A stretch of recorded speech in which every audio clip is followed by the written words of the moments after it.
Thanks for being with us today. As always, I'm your Oracle of the Deplorables, your Godzilla of the Truth, Stephen K. Bannon. Joining us now, also the host of War Room 2020 and War Room Pandemic, Must Listen Radio, Monday to Friday at a minimum 10 to noon.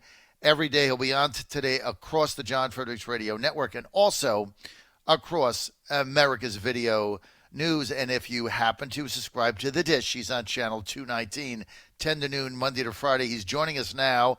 He's been ahead of this pandemic, ahead of the entire country since the third week in January. Steve, great to have you with us, sir. Hey, John. Thanks for having me today. Steve, I know your time is short. I couldn't wait to get you on today. Before you got into politics, you were a financier. You were in Goldman Sachs. You understand markets, finance, Fed dropping interest rates to basically zero yesterday, pumping in over $1 trillion of liquidity, buying back bonds, Treasury notes. Can you lay this out for us? What does it mean? I think as we've been talking on the show, we have a global, health crisis, a pandemic.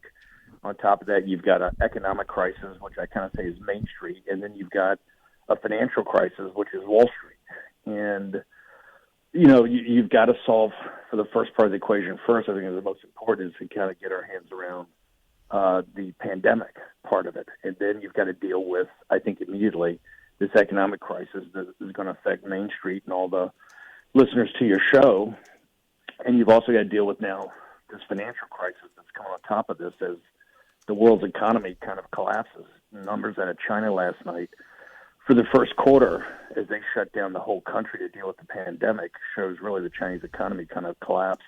You're seeing numbers out of Europe now that show the exact same thing, and there's obviously talk this morning about a pretty significant recession going to take place in the United States because of this, and also because of the Chinese economy and the European economy, because we're all interlinked.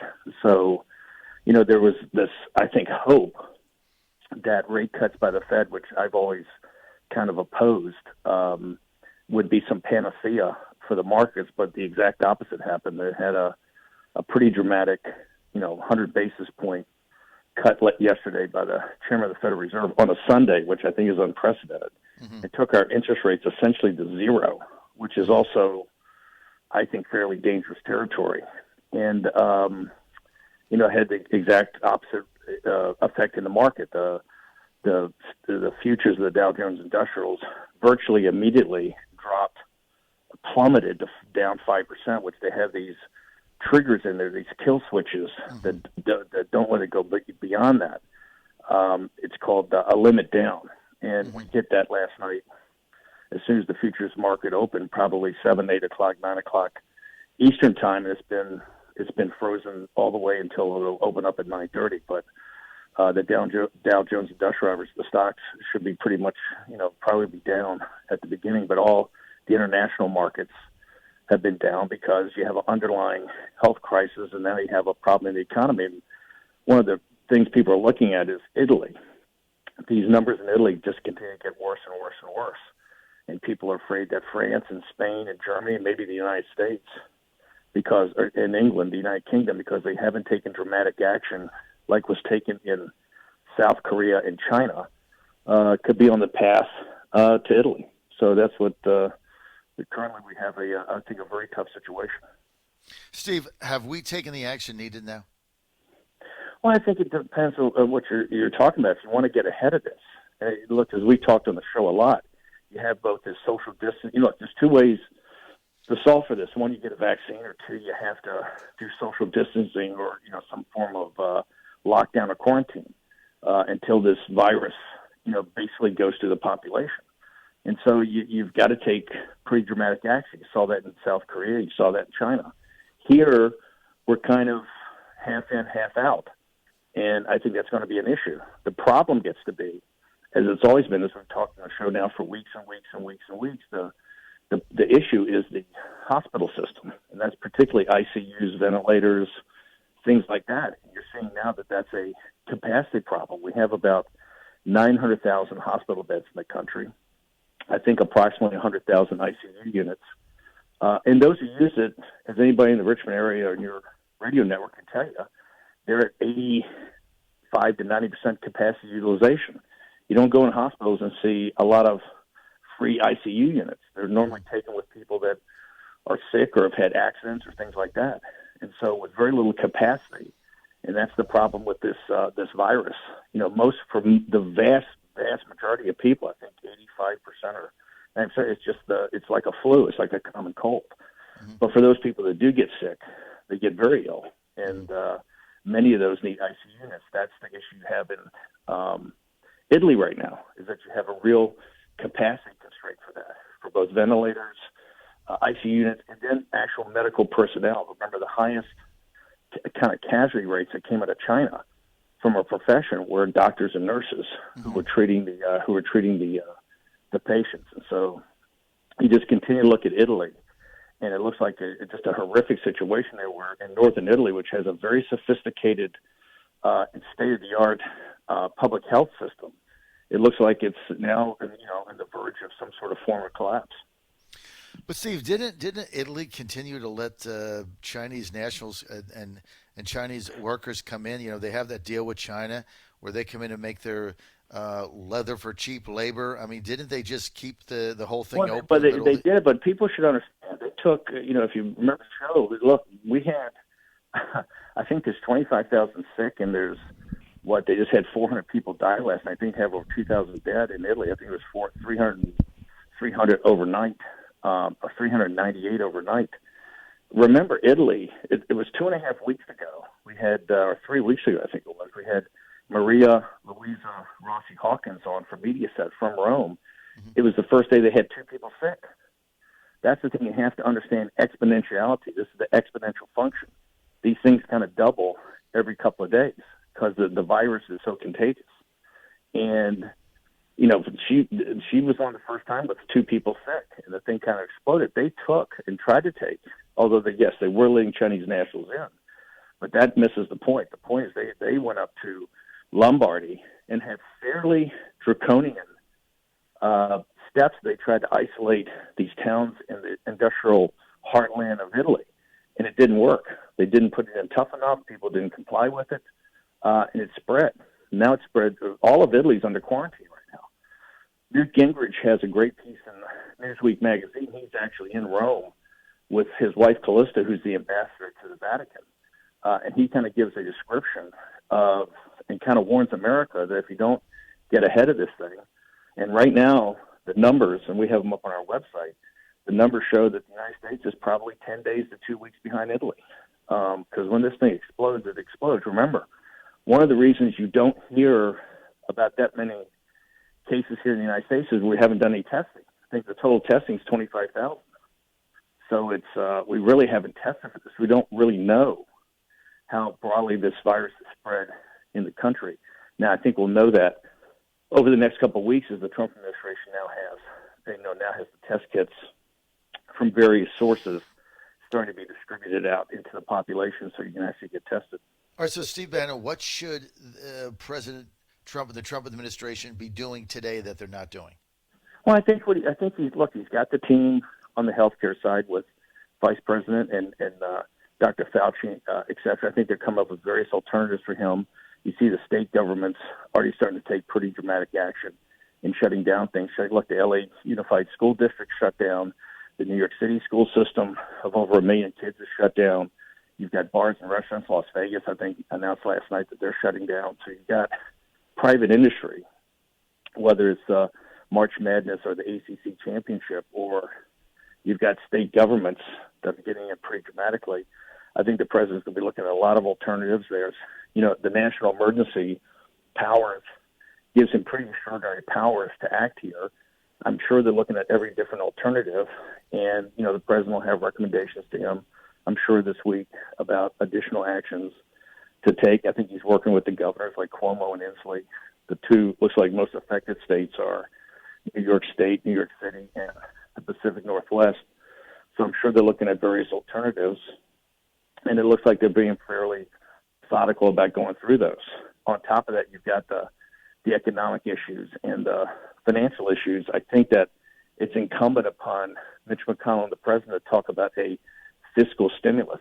The bill the other day is what I call a relief bill. That's kind of dealing with food stamps and with, school lunches, et cetera. But the part of the equation I think you have to solve for is a small business person. This is kind of an exogenous event, kind of a black swan that came out of nowhere. How do you actually keep the small businessman alive for the next 30, 60, 90 days so that they can just make payroll so that we can get on the other side of this? Remember, we'll get through this. President Trump has a very powerful quote, which says nothing is inevitable, right? We'll get through this, by human action, but it's going to take, 2, 3, 4 weeks, 8 weeks, 9 weeks, a couple of months. Dr. Fauci has said it's 8 or 9 weeks or maybe 3 months. So we'll get to the other side of this, but how do you make sure people can actually make payroll? And that's why I think what the world's financial markets are looking for is American leadership that will then lead to America working with Europe so that the Germans and the other economies there step up and take leadership also to try to pull themselves out of a recession with a massive fiscal stimulus. So I think that's the thing you'll see Mnuchin and Mitch McConnell talking about over the next couple of days. I think that's probably the most urgent thing besides dealing with the pandemic that the White House has to deal with. And then we just deal with the debt later, right? Look at zero interest rates. I mean, you talk about refinancing this. Right. Look, you're paying. It's a zero interest rate ball game right now, right? 10-year Treasuries are under. So I think it will be 50 basis points today. So this is essentially people are telling the world's telling the federal government, we'll buy a 10-year Treasury. Just give us 100 cents on the dollar 10 years from now, literally with virtually no interest, just really administrative costs. So listen, we're in uncharted territory. Right. That's when you go to zero interest rates. You're in territory that is quite uncharted, right? And now you have the world from Japan to Europe has negative interest rates. Mm-hmm. That's a whole uncharted territory, but it's probably something people are going to have to work on another day. Today you have a crisis. Right, you have to get through the crisis.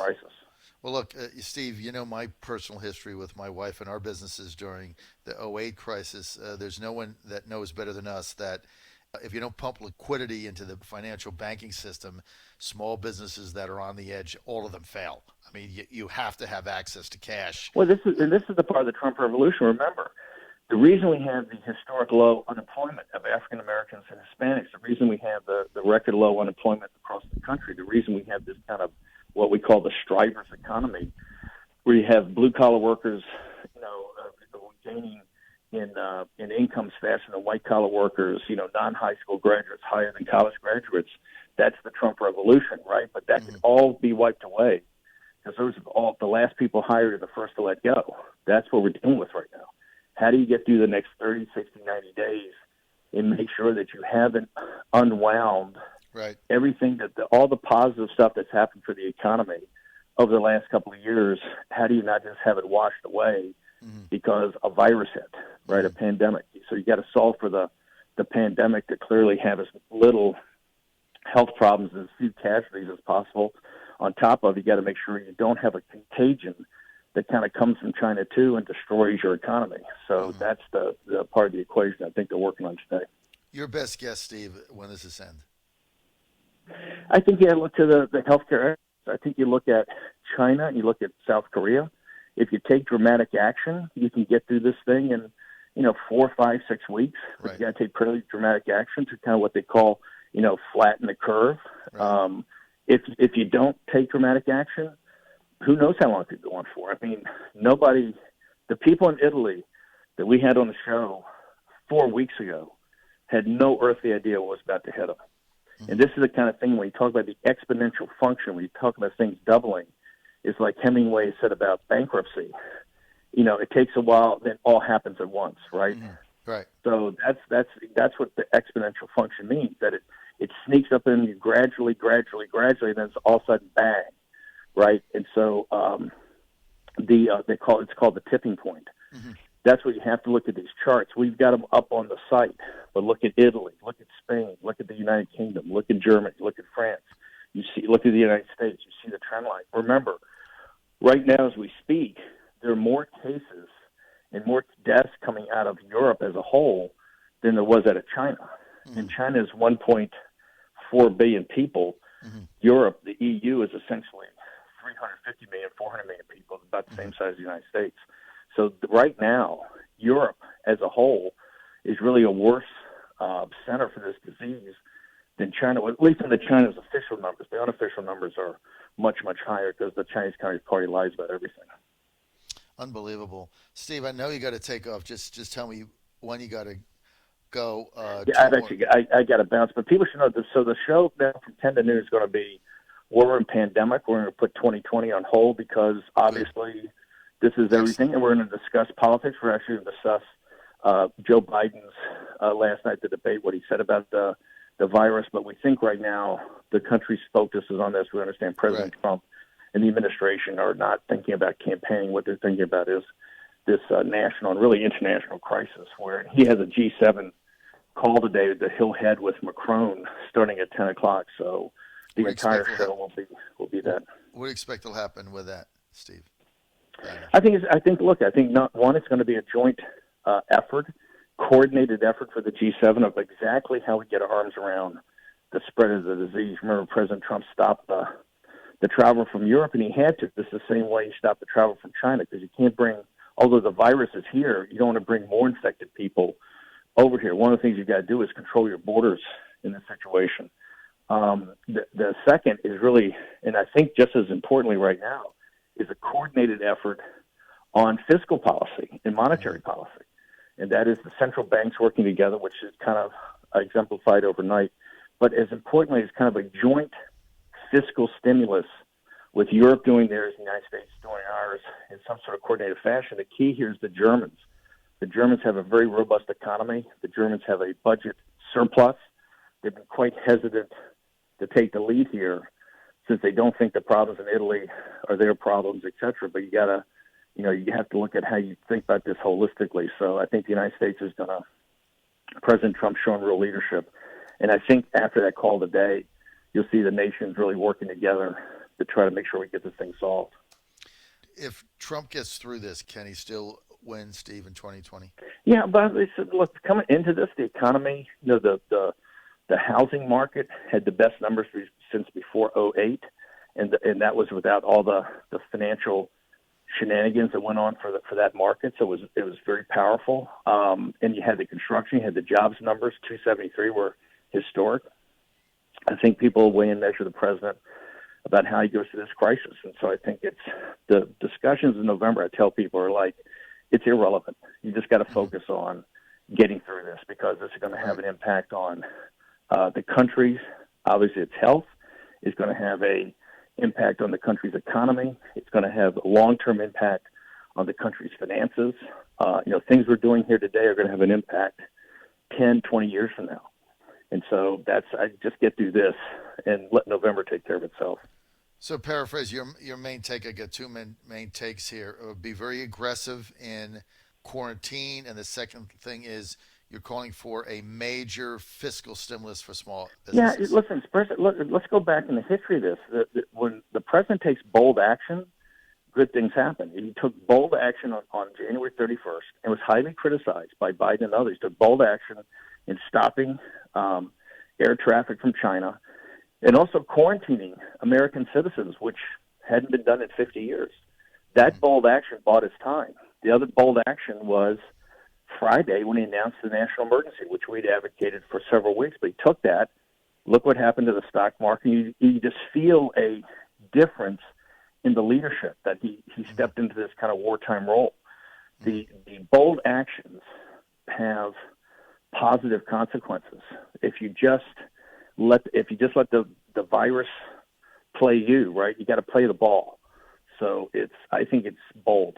You got to come with a massive physical stimulus in order to get the small business people through the other side. You then got to think about, obviously, industry sectors like airlines, hotels, the fracking industry, the oil industry, all of that. But bold action. You take bold action, I think good things will follow. Even though we're going to have a pretty steep drop in economic activity. That's just a reality. But you deal with that with bold actions, You get through it quicker. The point is, if you got to go through hell, go through it as fast as you can, right? Don't linger. And I think that's the thing everybody ought to focus on. Is let's cut our way through this thing. That's the American way. We've had a history of doing that. The Commonwealth of Virginia and the rest of the country. It's this is how this country was built by people who said, I'm not going to quit. I'm not going to lean on my shovel, and I'm not going to let life determine what happens here. We've always been aggressive, and that's what I think President Trump's the most important thing he said in all of this is that nothing is inevitable, and that means human action and human agency determine things. That's what America's built on, is that we just don't accept our fate. We make our fate. We make our destiny, and that's, I think, what this crisis comes down to. It's in our hands to take bold action. We take bold action. It's going to be very tough, but you get through this. All right, Stephen K. Bannon, I know you're busy. I want to thank you for making the time for us today.